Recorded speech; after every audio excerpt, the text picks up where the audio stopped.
नमस्कार। जन्म कुंडली का दसम भाव। दसम भाव से संबंधित एक विशेष चर्चा लेकर मैं आज आप सबके बीच उपस्थित हुआ हूं।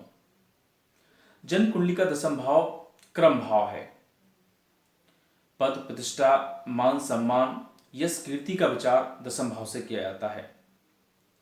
व्यक्ति अपने जीवन काल में कितना सफल होगा, यह दसम भाव से ही देखा जाता है। कालपुरुष की कुंडली में दसम भाव में मकर राशि होती है। मकर राशि के स्वामी शनिदेव होते हैं, अतः आजीविका का कारक शनिदेव को कहा जाता है। यानी दसम भाव से आजीविका का विचार किया जाता है। दसम भाव से यह देखा जाता है कि व्यक्ति किस क्षेत्र से जुड़कर कार्य करेगा। वैसे तो दसम भाव में सूर्य, शनि, बुध और गुरु को कारक माना गया है, लेकिन देखा गया है कि यहां चाहे शुभ ग्रह हो या पापक ग्रह, सभी अच्छा परिणाम ही देते हैं। हाँ, पापक ग्रह अगर दसम भाव में हो तो कई मामलों में बॉस के साथ मतभेद करा देते हैं, पिता के साथ मतभेद करा देते हैं, या कार्य क्षेत्र में कुछ समस्याएं जरूर देते हैं, लेकिन ऐसा व्यक्ति सफल अवश्य होता है। जन्म कुंडली का दसम भाव शासन प्रशासन को भी दर्शाता है। यानी शासन प्रशासन से लाभ या सरकारी नौकरी का विचार भी जन्म कुंडली के दसम भाव से किया जाता है। दसम भाव अगर अच्छी स्थिति में है, दसम भाव का स्वामी अगर अच्छी स्थिति में है, तो निसंदेह ऐसा व्यक्ति जीवन काल में बहुत अधिक सफल होता है। ऐसे व्यक्ति को मान सम्मान, पद प्रतिष्ठा, हर चीज प्राप्त हो जाती है। दसम भाव में अगर कोई शुभग्रह है और किसी शुभग्रह से दृष्ट है तो एक अच्छी स्थिति है। वहीं जन्म कुंडली का दसम भाव का स्वामी किसी भी अच्छे भाव में बैठा हो, शुभ ग्रहों से दृष्ट हो, तो ऐसे व्यक्ति को भी जीवन में सफलता मिलती है।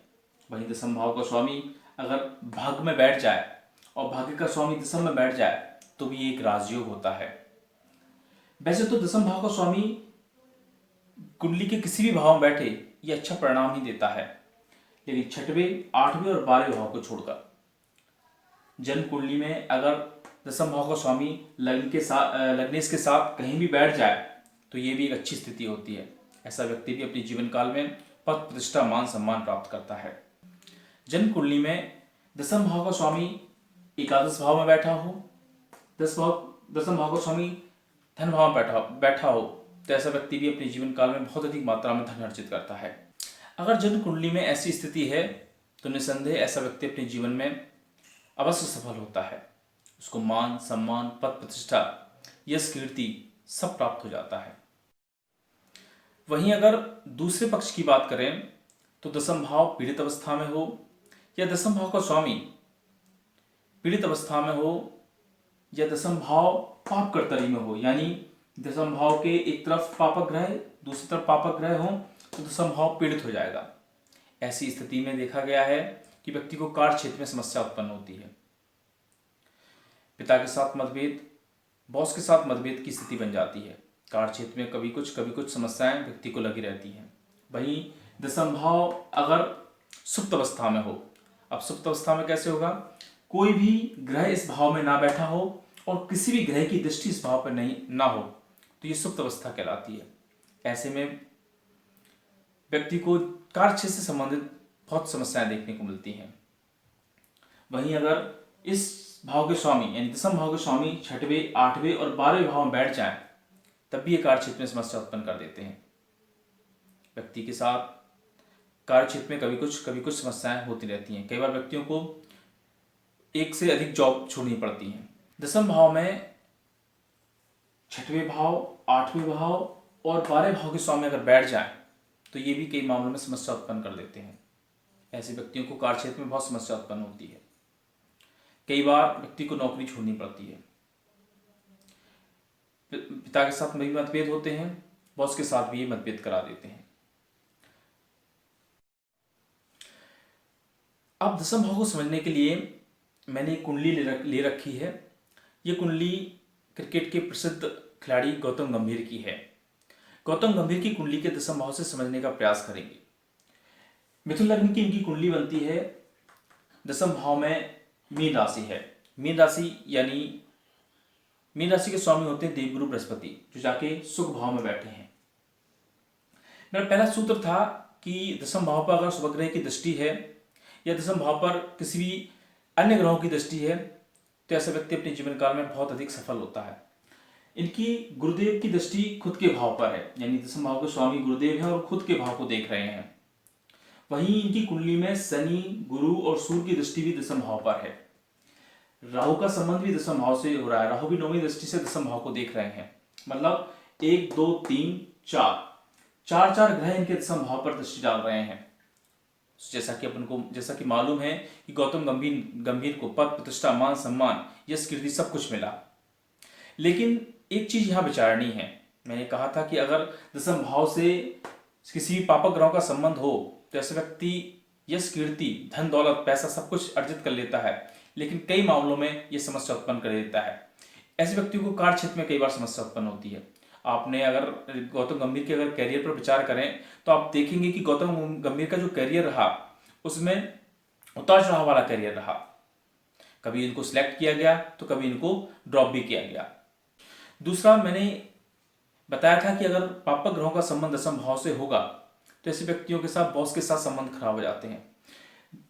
इस कुंडली में शनि, सूर्य और राहु का संबंध दसम से है, तो इनका जो संबंध है सिलेक्टरों के साथ, जो टीम सिलेक्टर होते हैं उनके साथ इनके संबंध ठीक नहीं थे, तो कई बार इन्हें ड्रॉप भी किया गया। कैप्टन के साथ इनके संबंध ठीक नहीं रहे, जिस कारण ये कार्य क्षेत्र में हमेशा परेशानी इनको मिलती रही। वहीं इस कुंडली में एक और सूत्र घटित होता है कि शनि और सूर्य की युति है। ज्योतिष शास्त्र में शनि और सूर्य का संबंध या तो दृष्टि संबंध बन जाए या कहीं भी शनि और सूर्य एक साथ युति में बैठ जाएं, ऐसे व्यक्ति को अपने जीवन काल में क्रेडिट नहीं मिलता, अच्छा कार्य करने के बाद भी उसको यश नहीं मिलता। आपने देखा होगा कि 2011 के वर्ल्ड कप में गौतम गंभीर ने 90+ रन बनाए।